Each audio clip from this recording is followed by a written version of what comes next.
शंकर को अव्यक्त मूर्त नहीं कह सकते, वो पुरुषार्थ ही है। जब संपन्न हो जाता है तो शिव ज्योति बिंदु के याद में निरंतर टिक जाता है, तब कहेंगे अव्यक्त मूर्ति। जो अलग अलग संकल्प सबके चल रहे हैं, 500-700 करोड़ मनुष्यों के सबके अलग अलग संकल्प हैं कि एक संकल्प है, तो 7 संकल्पों को समाप्त करके एक के संकल्प में समा जा। उस एक के संकल्प में है वो शिव ज्योति बिंदु। तो उस निरंतर याद में जो समाते जाएंगे और जिस नंबर में समाते जाएंगे, उसी नंबर में इस सृष्टि रूपी रंगमंच पर आकर के पार्ट बजाएंगे। इस सृष्टि रूपी रंगमंच पर अव्वल नंबर में कौन आएगा? कौन आएगा? मनुष्य सृष्टि का बाप, जो शिवलिंग के रूप में पूजा जाता है। वो शिव है लेकिन उसको लिंग अपना नहीं है।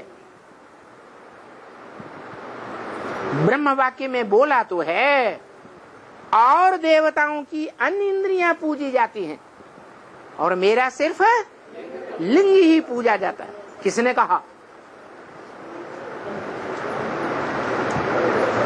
इसने कहा या उसने कहा? है मनुष्य सृष्टि का बाप को ही लिंग है, उसको तो लिंग है ही नहीं। लिंग क्या, कोई भी इंद्रिय नहीं है। तो वो कहता है कि अन्य देवताओं के अन्य इंद्रियां पूजी जाती हैं, नेत्र कमल, हस्त कमल, मुख कमल, पाद कमल, लेकिन मेरा सिर्फ लिंग पूजा जाता है। मेरा माने ओ शिवलिंग स्वरूप, संपन्न रूप। वो कहता है जब तक वो संपन्न नहीं है तब तक शंकर है, लिंग नहीं है। इसलिए शंकर की सभी इंद्रियां पूजी जाती हैं, शंकर की मूर्ति पूजी जाती है। शंकर अमूर्त नहीं है।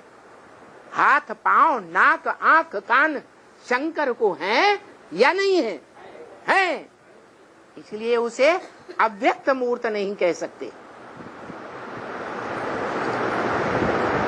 वो पुरुषार्थी है, याद का पुरुषार्थ करता है।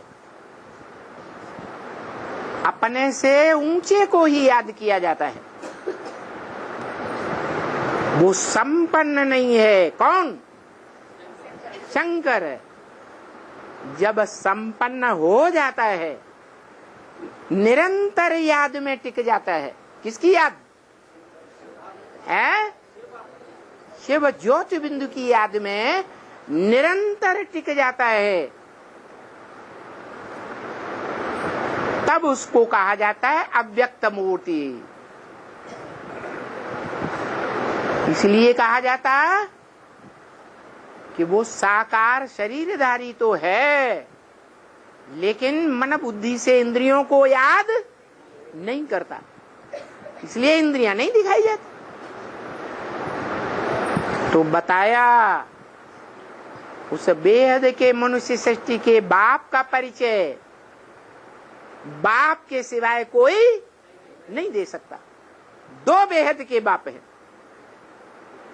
एक मनुष्य सृष्टि का बाप और एक आत्माओं का। कौन सा बाप दे सकता है मनुष्य सृष्टि के बाप का परिचय? आत्मा का बाप देता है। अच्छा, 80 साल में किसको किसको पता चल गया? 80 साल में किसी को पता चला कि मनुष्य सृष्टि का बाप कौन है? और पता चला है तो किसी को पक्का पता चला या कोई अनिश्चय बुद्धि तो नहीं बना। मृत्यु के गाल में तो कोई नहीं चला गया। अभी भी अनिश्चय बुद्धि मृत्यु के गाल में जा रहे हैं या नहीं जा रहे? तो मृत्यु लोक है या अमर लोक है? मृत्यु लोक है। जब तक वो अमरनाथ नहीं प्रत्यक्ष होता, वो स्वयं अमर नहीं बनता, तब तक अमर भव का वरदान किसी को नहीं मिल सकता। अमर माने कभी भी न मरने वाला। देह से ही मरना होता है। देह त्यागना माना मरना। तो देह का भान त्यागना सदा के लिए। वो अपना परिचय स्वयं देता है।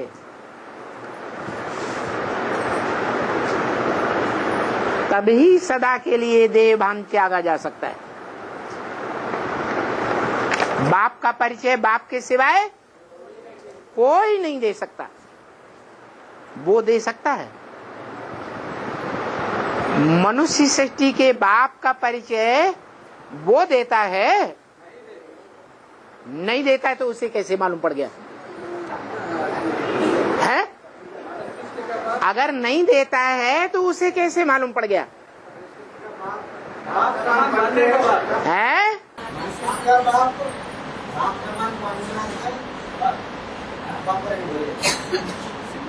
सृष्टि का बाप अपना परिचय अपने आप लेता है या वो देता है? वो देता है। तो सबको क्यों नहीं दिया? उसने एक को क्यों दिया? पार्शियल चीज क्यों करता है? बोला है अव्यक्त वाणी में, बाप दादा किसी का पार्ट डिक्लेयर नहीं करेंगे। न बाप न दादा बेहद का, न आत्माओं का बाप, न आत्मा भाई भाइयों के बीच बड़ा भाई, वो बाप माने दादा। किसी को कोई परिचय दोनों में से नहीं दे सकता। अपना परिचय हरेक आत्मा अपनी चलन से, अपनी दृष्टि से, अपने ही वाचा से, अपने ही वाइब्रेशन से अपना अपना परिचय हरेक देगा। कोई आत्मा का परिचय कोई दूसरा नहीं दे सकता। राम वाली आत्मा होगी तो वो अपने मुख से अपना परिचय देगी। कृष्ण वाली आत्मा होगी तो वो अपने मुख से अपना परिचय देगी। राधा वाली आत्मा होगी तो वो अपने मुख से अपना परिचय देगी।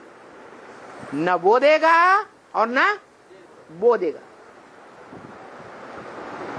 84 जन्मों के बारे में या कम जन्मों के बारे में किस आत्मा ने क्या क्या पार्ट बजाया है, वो ही आत्मा ज्यादा जानेगी। को कोई दूसरा जानेगा है? वो ही जानेगी। इसलिए बताया कि मनुष्य सृष्टि के बाप का परिचय वो बाप स्वयं मनन चिंतन मंथन करे अपने बारे में,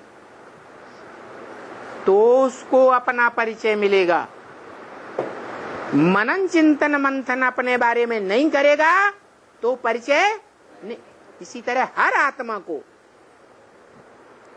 अपना अपना मनन चिंतन मंथन करना पड़े। इस सृष्टि रूपी रंगमंच पर मेरा पार्ट क्या है?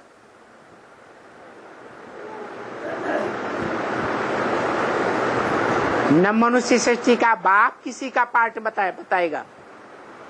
इशारा देंगे, लेकिन डायरेक्ट नहीं बताएंगे।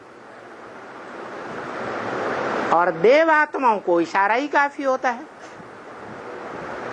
जो देव आत्माएं होंगी वो इशारे को पकड़ेंगी।